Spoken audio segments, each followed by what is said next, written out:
This is Dr. Yoli, and we're going to speak about unlocking greatness, a journey to health, vitality, and connection. And my question to you is, what's holding you back? What held you back in 2023? We're in 2024. What held you back in 2022? What's holding you back throughout your life?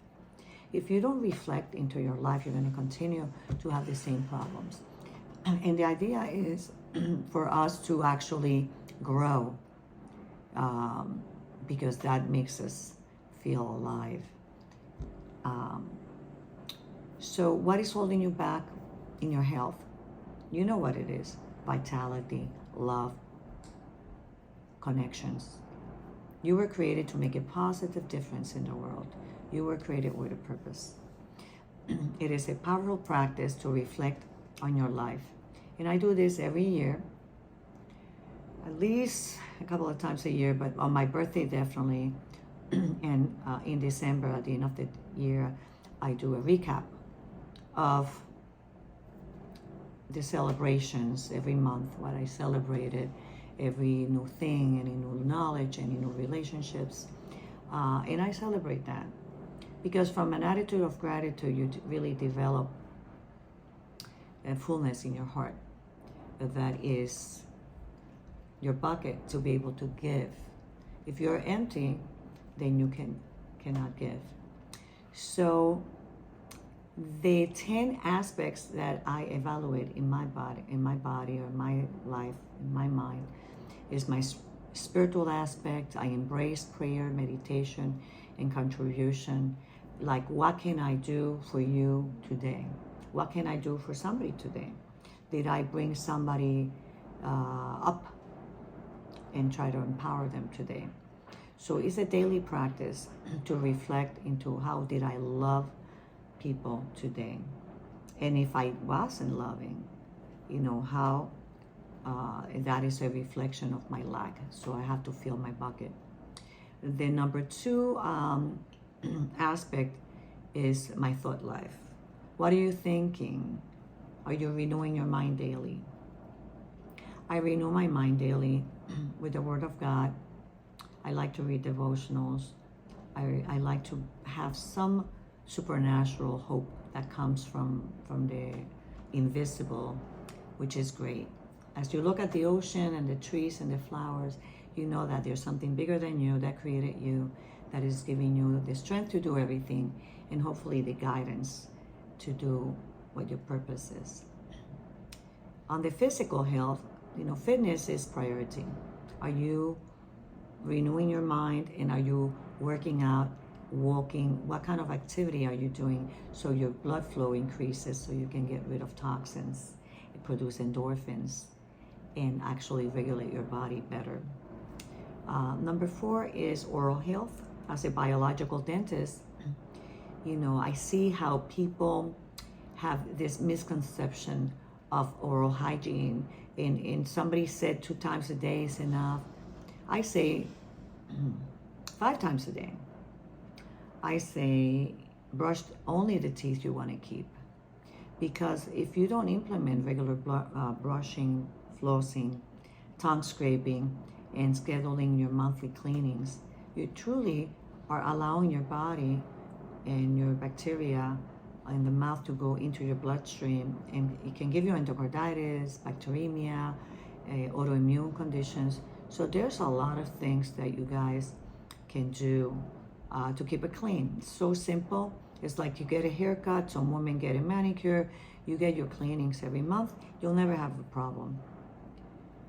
The 5th thing is very important, is hydration.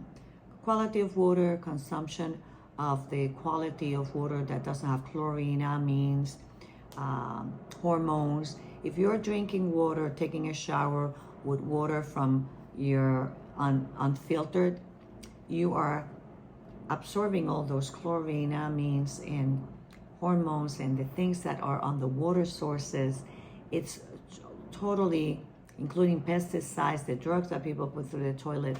All these things cannot be filtered by your city. You need extra help. And I see now children of patients of mine telling me that they have eczema. How can a 6-year-old or a 2-year-old have anything like that. So we know that that's abnormal. We know also that is something that they are announcing on the TV, the pharmaceuticals speaking about eczema, and you see all the young people hiding their skin. But the source of this problem is the intake. So what are you taking? What are you absorbing? What is your skin absorbing? The biggest organ in your body is your skin. So even if you cannot afford a whole house filtration system, which would be ideal, but you can get one for the shower. They have, Aquasana has, water filtration systems. So at least your baby, your little girl is not exposed to all those chemicals that are hormone disruptors that are going to affect your thyroid. So how much water, right? People ask me.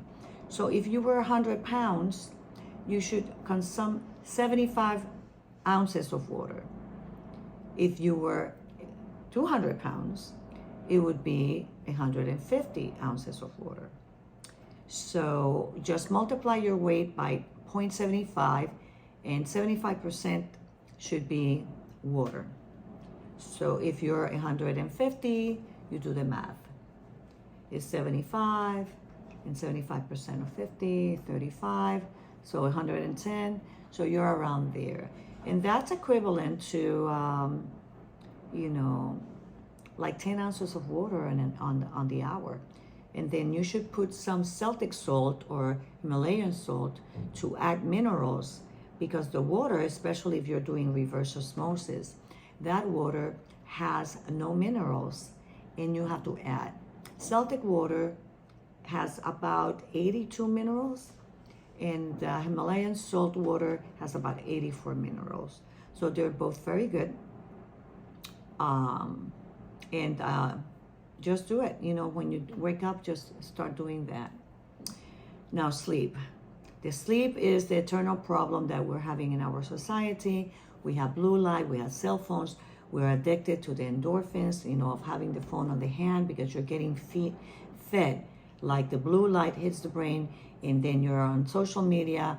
People are addicted to feeling the feedback. They're connecting with the phone, and they're actually disconnecting from relationships and people. And it's just become very bad for young people. I have young patients that come for counseling that they are suicidal because they cannot go to sleep until 2 in the morning because they're so hooked on the social media, the phones, the information. And the truth is, if you're not sleeping by 10, whatever you're watching on social media, whatever you're trying to learn, is not going anywhere in your brain. Your brain needs rest because information needs maturation in your brain to be retained. So, aim 8 to 10 hours. If you're a teenager, you might need 12 hours, 14 hours, because your entire body is developing and growing. So the teenagers are being harassed, and they have to go to school like 7 in the morning. So they don't have time. It's ridiculous. The schedules that they have in school are ridiculous because that's not real. They need to rest. Really, a good schedule for a teenager would be go to school at 10 because they have to sleep 12, 14 hours. So number 7 is, I call it my Sabbath. The Sabbath is a time that you designate out of your schedule to rest, to disconnect, to rejuvenate without exposure to electromagnetic frequency, phone calls, input. You just want to be put.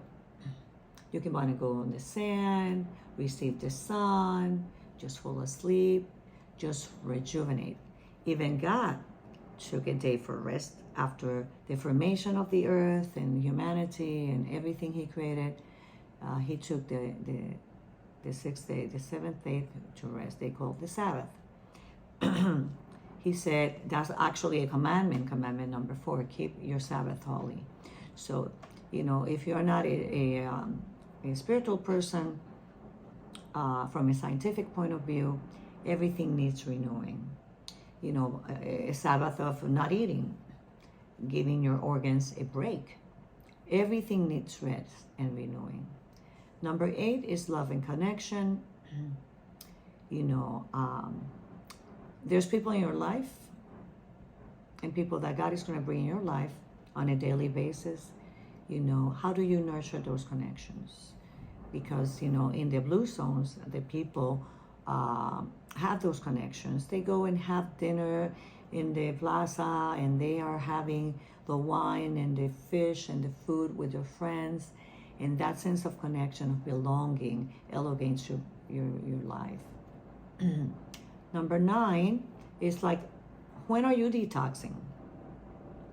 How are you getting rid of the body toxicity from your diet and the air? Your air is polluted, your water is polluted, the food is polluted.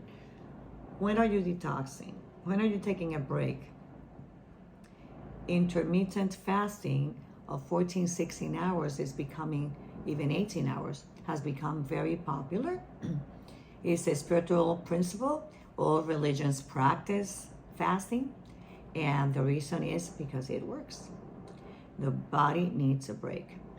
So when you are letting all your organs rest and just shut down, they rejuvenate and they can get stronger. If you have your organs working 24/7 and having, you know, 5 meals a day and snacking and nonstop, you know, you're producing insulin every time you eat. So the insulin spikes for 4 hours. And then if you're having another snack in 4 hours, it's like you have insulin all day long until night. And that's how people develop diabetes type 2, because they become insulin resistant. Your body cannot be, you know, producing insulin all the time. And the 10th item that I reevaluate every time is where am I on my personal growth, in my professional growth. You know, I create an ideal calendar that aligns all my goals: basic fitness, water, eating, fasting, resting, connecting. When do I visit my family? When do I connect with my daughter, my father, my mother, my brother, my loved ones? You know, you have to pencil that in, because work can take over your life. And then, before you know it, 5 years went by and you were not able to cultivate those relationships. So on a regular basis, connecting to people and, you know, putting in a calendar, everything I said, put it in a calendar. So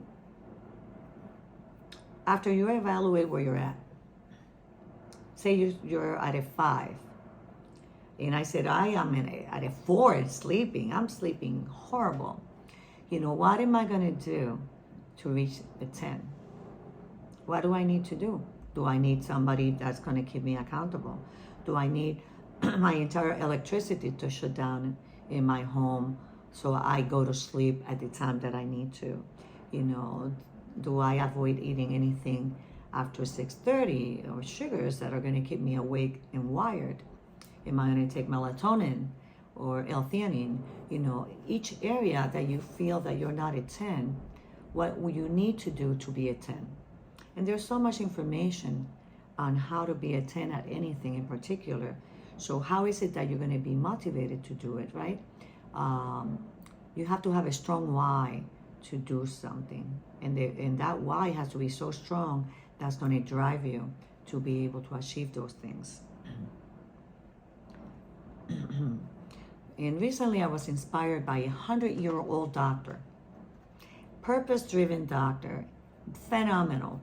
It just happened to be that he is part of a church, Seventh-day Adventist, and they are very regular about their meals and about the vegetables and the fruits.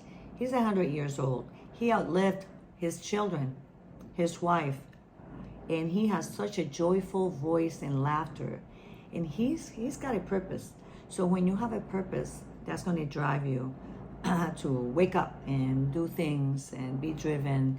And I love his story because I meet countless of patients that they're stuck on their story and they want to justify why they're sick. And, you know, it's just like a negativity and a pessimistic attitude that's what is making them sick. And that's where they're making stuck. So my very favorite people to work with as a coach or as a doctor, as a biological dentist, are the people that have a great deal of faith, that they believe that anything is possible, and they just maybe didn't have the knowledge, and now they're ready to kick it to the next level because they have been diagnosed with a terminal illness. And I asked them, do you believe that God can heal you? Because certainly we need that. We need the supernatural power of God's healing. And we see it because we can be doing everything right, but if it's not God's will, it's not gonna, you know, be the outcome that you want. So the question again is, what's holding you back? The clock is ticking, and fear is a real and paralyzing force for many. Fortunately, in our modern dentistry office, through sedation dentistry and laser dentistry, our patients happily transition from fear to freedom. You too can be liberated from the toxic loads that hold you back, either if they're spiritual, mental, physical. I have learned to let go of fear by surrendering my worries, my trials and tribulations to my Creator, the highest omnipotent power of God. Because through Him, I experience greatness. While I diligently work as an expert in my field after 40 years, the supernatural healing happens through Him. And He is our healer, anointing our hands, minds, bodies, spirits, and souls. We celebrate the lives, the health, and the supernatural outcomes of courageous patients who took action this year. We invite you to take control of your health while you still can. Our sedation options can help you overcome fears and join patients who say, I wish I did it before. Now is the time to mark your calendar. Take action and be free. Your health is your wealth. This is Dr. Yoli.